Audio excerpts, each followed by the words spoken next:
Are you looking for a quick EPP project to make for the holidays? In this video, I'm going to show you how to make these super cute holiday ornaments and tell you how to get the pattern and the templates for free.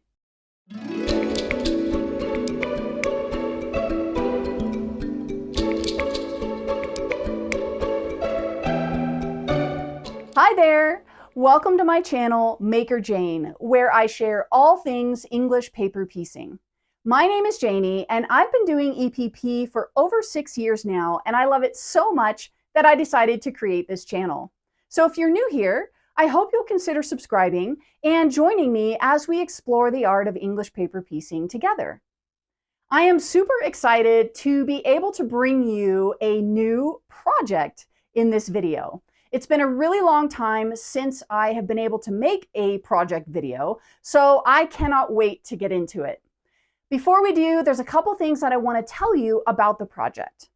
So in this video, we're going to be making these holiday ornaments, and these are made using my latest hexagon block called Starburst and the quilt as you go technique. I'm going to be walking you through that technique in this video and showing you how to put this together. The block itself goes together fairly quickly because it is a small block, and the project at large comes together even quicker. I was actually able to make both of these in just a few days. So it's a great pattern to make right before the holidays if you're looking for some EPP project to keep your hands busy. This pattern is great for the courageous beginner and all the way up to advanced piecers.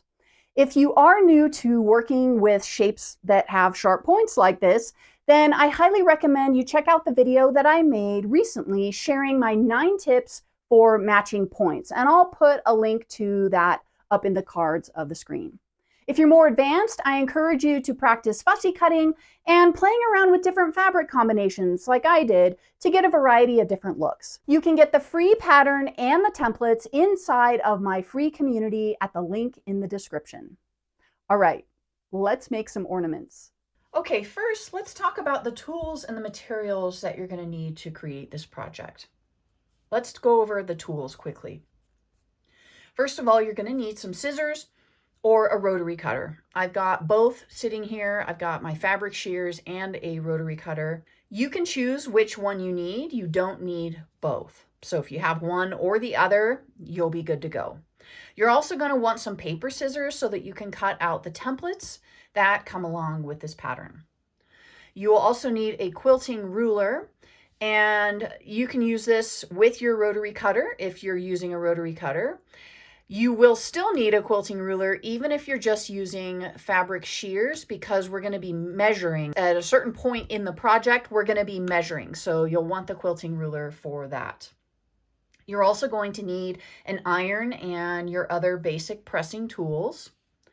You will need a quilting needle, and so whether you decide to hand quilt your project or machine quilt, you'll want to make sure that you have a needle that is going to be for quilting.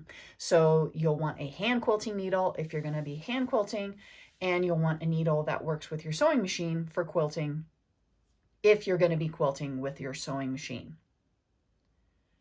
You will also need some pins or clips. I find that I use both. I use pins for one thing and I use clips for a different stage in the process. If you don't have both, you don't need both. Just use what you have. It should be just fine. Okay, so I think that's it for tools. Let's talk about the materials. The first and most important material you're going to need is a finished block. This is the block that I'm going to be using for this project, but you could use any of my hexagon blocks as long as the size measures 4 inches through the center from point to opposite point. You're also going to need some batting and some fabric. And because this project is so small, this is a great project for using up some scraps. So I have a scrap piece of batting here. It's about 6 inches square. And then the fabric, you'll need about an 8-inch square scrap if you're looking for scraps. Otherwise, you can just grab, a fat quarter or anything larger than 8 inches square will work for the project. So once you've got your fabric elements, you're also going to need some quilting thread. So I've got 2 different threads here. You'll want to choose something that's going to coordinate with whatever fabrics you make your block out of. I have some regular cotton thread, and then I also have some metallic thread. And I'm using the metallic thread in the needle on the top so that I can have kind of a sparkle to my quilting. You can just use the same thread in both the top and the bobbin, or you can use something like embroidery thread or metallic thread. I like the effect that embroidery or metallic or some of those specialty threads really creates in the quilting. But just feel free to use whatever you have. If you do use embroidery or metallic thread, you may want to put cotton or just standard thread in your bobbin. It might work better with your machine. At least I know that my machine works better when I'm not putting the same thread, the same decorative thread in the bobbin. So I just use a standard thread in the bobbin. But again, it's up to you.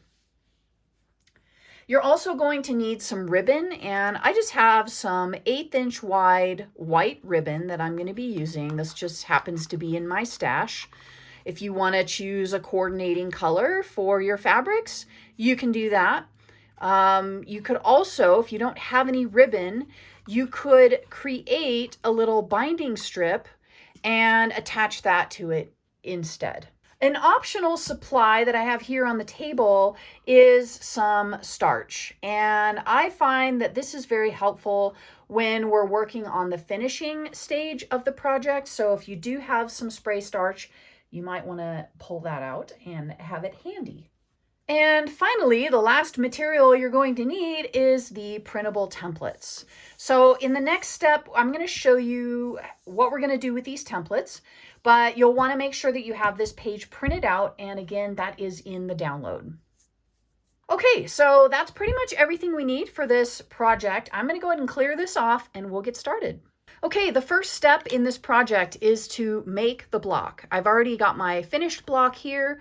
So if you haven't yet made your block, you'll need to piece that together first. Once you've got your block pieced, the next step is to go ahead and remove the papers. And I'm just going to quickly show you how I remove the papers from my EPP.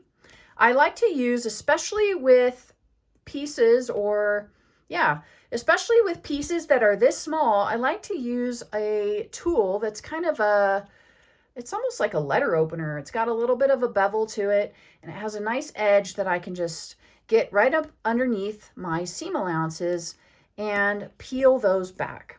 It really helps with these smaller pieces. You can also just use your fingers if you don't have something like this, but I find this very helpful because it helps prevent the fraying of the fabric, and it helps keep the integrity of the fabric as we are pulling the fabric away from the paper. So you'll go ahead and remove your templates. Once you do that, then you're going to want to readjust your seams so that they are nice and flat. You just want to kind of rearrange them just like so. And then you're going to want to take this over to the pressing table. And when you get ready to press your block, you want to press the inner seams flat in place. But for these outer edge seams, you want to press them open. And so you can see along this edge, I have I've pulled my seams open so that I could remove my papers. I want to leave these laying open. I don't want to fold them back over and press because we need these seam allowances for this project. So when you are pressing, you'll want to just take a look at all of the seam allowances on this outer edge and make sure that they're pressed open. So I'm going to go ahead and remove my papers, and I'm going to give my block a press, and then I will show you what my block looks like once it's been pressed so you can get a better view of what I'm talking about. Okay, and this is what the block should look like once the papers have been removed and you have pressed it. So you can see all my papers have been removed. I've pressed all of the inner seams as best as I could back into place. I've got a nice little spiral in the center. If you follow the basting instructions that are included in the download, you will also get that nice spiral, which just helps keep things nice and flat as possible. But what I really want you to notice is the outer edges. You can see that I have kept my seam allowances folded open, and so the outer edge is all raw fabric. It is not a fold. And that's exactly what we want, because we need that seam allowance for a future step in the project. So now that our block is ready to go, we have one more step to do to prepare before we can actually start working on the project. And that is, we need to cut out our templates. So I'm going to go ahead and just move that off to the side. And basically, we're just going to cut the templates out on the solid black line. So I have 2 templates here that I've already cut out, and I want to quickly go over a couple things with the templates. First of all, you'll notice that they are both half hexagons, and they are different sizes because they serve different purposes. So the template that's on the left is the smaller of the 2, and this is the template we're going to be using to cut our batting. The template on the right is the larger, and this is the one we're going to be using for cutting out our backing fabric. And keep in mind that our backing fabric is also going to double as our binding. So it's kind of an all-in-one piece, and it's going to make this really quick and really easy to put together. The other thing I want to point out about these templates is that they both have, along the longest side of the template, they both have the phrase place on fold. And so we're going to be putting these on the fold of whatever material we're using them with. And I'm going to show you what that looks like. So let's go ahead and start off with our batting. So go ahead and grab your batting piece. So you're going to want to fold your batting with enough to make 2 layers underneath your template. You're going to place your template so that the long edge is along the fold that you just created with the batting. And then you're going to want to grab some pins, or if you use weights, however you hold your templates or your patterns in place, you'll want to go ahead and do that. And then you're going to either need your scissors or your rotary cutter, and you're going to want to cut out around the template. And you're only going to cut the short sides of the template. You're going to leave that long edge that's along the fold without cutting it. You don't want to cut the fold. Okay, so I got that cut out. I'm going to go ahead and remove my pins and my template. And now when I unfold my batting, I have a small hexagon. So we are now done with this template. I'm going to set this off to the side. I'm also going to set my batting off to the side. We're going to come back to that in just a second. I'm now going to grab the larger template, which is for the backing fabric, and we're going to do the same exact thing, but we're going to do it with our fabric. So go ahead and grab the fabric that you want to use for the backing and binding of your project. Now I have a fat quarter that has kind of been cut into here. The piece of fabric that you'll need is going to be probably about an 8-inch square, so you could definitely use a scrap for this project.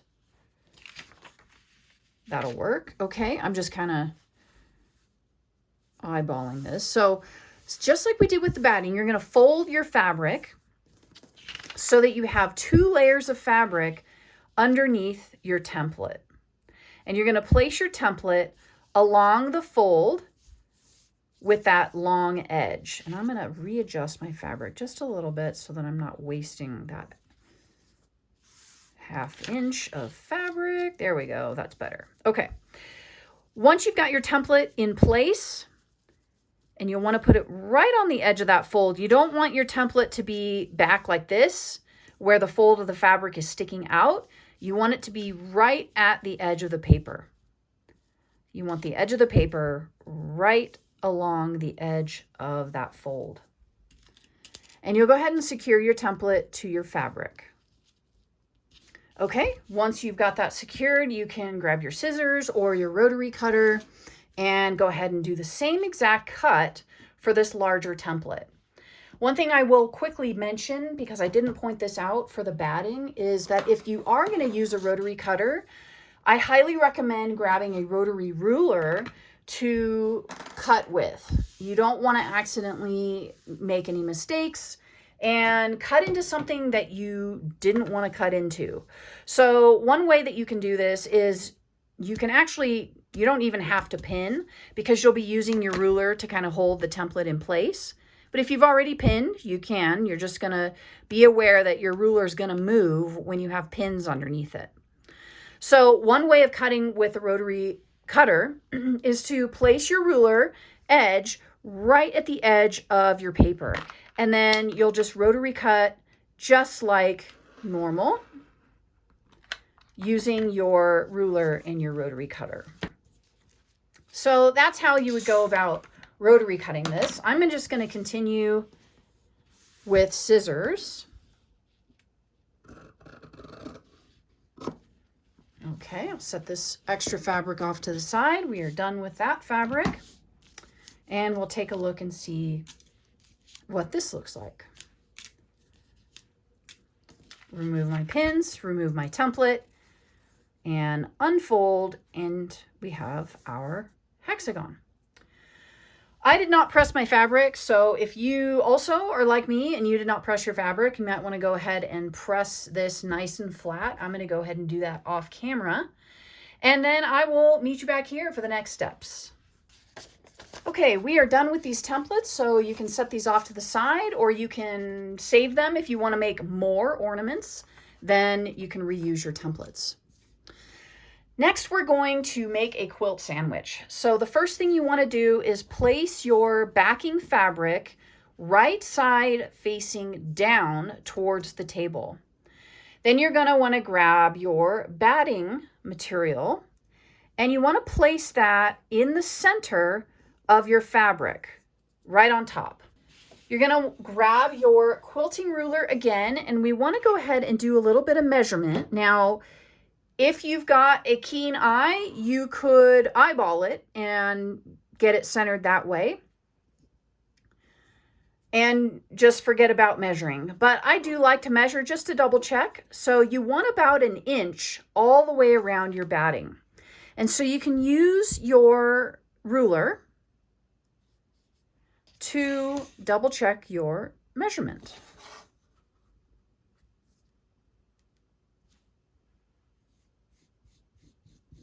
Make any little adjustments you might need to. That looks pretty good. Looks like I'm a little bit shy on these ends here. Okay, I think that's pretty good. Once you have your batting centered in place, next you're going to grab your block, and you'll want to place your block in the center of your batting. And again, you want to eyeball or measure and make sure that you've got about 1/4 inch all the way around your block. You want 1/4 inch of batting sticking out from around your block. Once that's in place, you want to go ahead and pin, or you could do this same thing using spray baste. If you prefer to baste with spray, you could do that as well. I just use pins, it's cleaner. So you'll want to baste your layers together. And the next step is you're going to go ahead and quilt your 3 layers together. So whether you decide to hand quilt this, now is the time that you're going to do your hand quilting. If you want to machine quilt it, you'll go ahead and take this over to your sewing machine and do the quilting that you want on your ornament. And then I will meet you back here for the next step.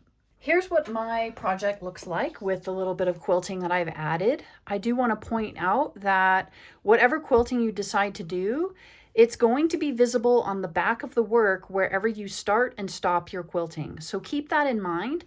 We're not adding any additional binding where we can hide some of our beginning and ending quilting. Like say if we were starting on the edge of our work and coming in from the outside edge, we're not going to be able to camouflage any of that. So everything that you stitch will be visible on the back. So just keep that in mind. All right, so now that we have our piece quilted, it is now time to bind it. And we've already got our binding on our project. All we need to do is some basic pressing and getting things into place and then stitching down our binding. So I'm going to bring you over to my pressing area and I'm going to show you how we're going to press these edges over. Okay, here we are at the pressing area that I have set up, and the next step we're going to do is we're going to press the edges of our outer fabric area to create the binding. And so you want to start on one edge, just pick the edge that's closest to you, and you're going to go ahead and fold this up so that the raw edge of the fabric meets up with the edge of the batting. And this would be a good time to grab your spray starch. If you have some, you can just give this a little spritz and give that a good press.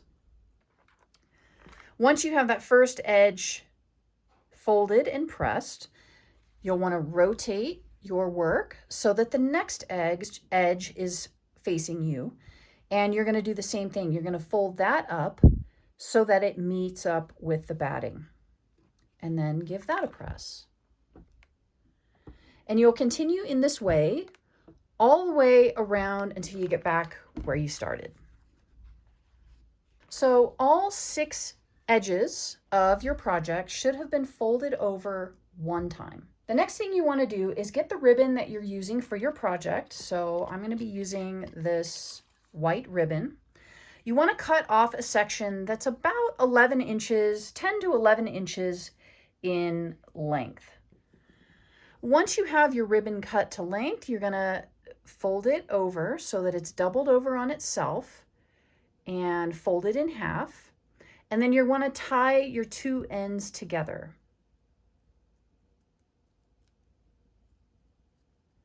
And you want your knot to be fairly close to the ends, maybe about 1/4 of an inch. You can always trim your ends up if you want them to look a little bit nicer. And the rest of this is what we're going to attach to our project. And so you could do this now, you could do this later, but I find that if you want to use your sewing machine to attach your ribbon, it's better to do it now before we finish the binding. And so what you want to do is you want to flip over your project and you want to put your ribbon, put the fold end of your ribbon near one of the points. Now you want to place it so that the fold end of the ribbon is between the point of our block, this star-shaped point, and the edge of our batting. That is the seam allowance that we have to work with. So we're looking for placement anywhere in between the edge of our batting and the point of our star, because that entire area is going to be covered up by this edge when we go to fold it over for our batting. And so you want to place this on the back side and you want to aim somewhere in that area. So I'm just going to place my finger there so that I can feel it, feel the location. And then I'm going to put my ribbon right on the opposite side of where my finger is. And then if you're using a sewing machine, you can just take this over to the sewing machine and do a couple of stitches through this. Zigzag stitches would probably be the most secure. You could also hand stitch this as well. So go ahead and stitch this in place, and then I'll meet you back here for the final step of finishing our project. Okay, and this is what mine looks like. I did a little bit of a zigzag stitch, and I stitched it with this side facing up so that I could see where the ribbon was. And I just made sure to stitch away from the tip of my point, which I have indicated by my quilting stitches. So I've got it attached on the back, and on the front, we're actually going to hide these stitches here. On the back, it is visible, but it's pretty inconspicuous. So I think it turned out okay. Okay, so now that we have our strap attached, we can now finish our binding. So we're going to continue on with our spray based and folding the remainder of our binding up. So we're going to just take that edge, that folded edge, and we're going to fold it up and over the block. And you want to line up this folded edge of the binding right at the tips of your star motif. You don't want to go too far because then that's going to blunt and cut off the tips of your star and make them dull. So you want to make sure that you keep those tips nice and sharp, and you do that by just adjusting the placement of your binding. Once you have it in the spot that you want it, you can go ahead and press that down with your iron. And then you'll rotate your project and repeat.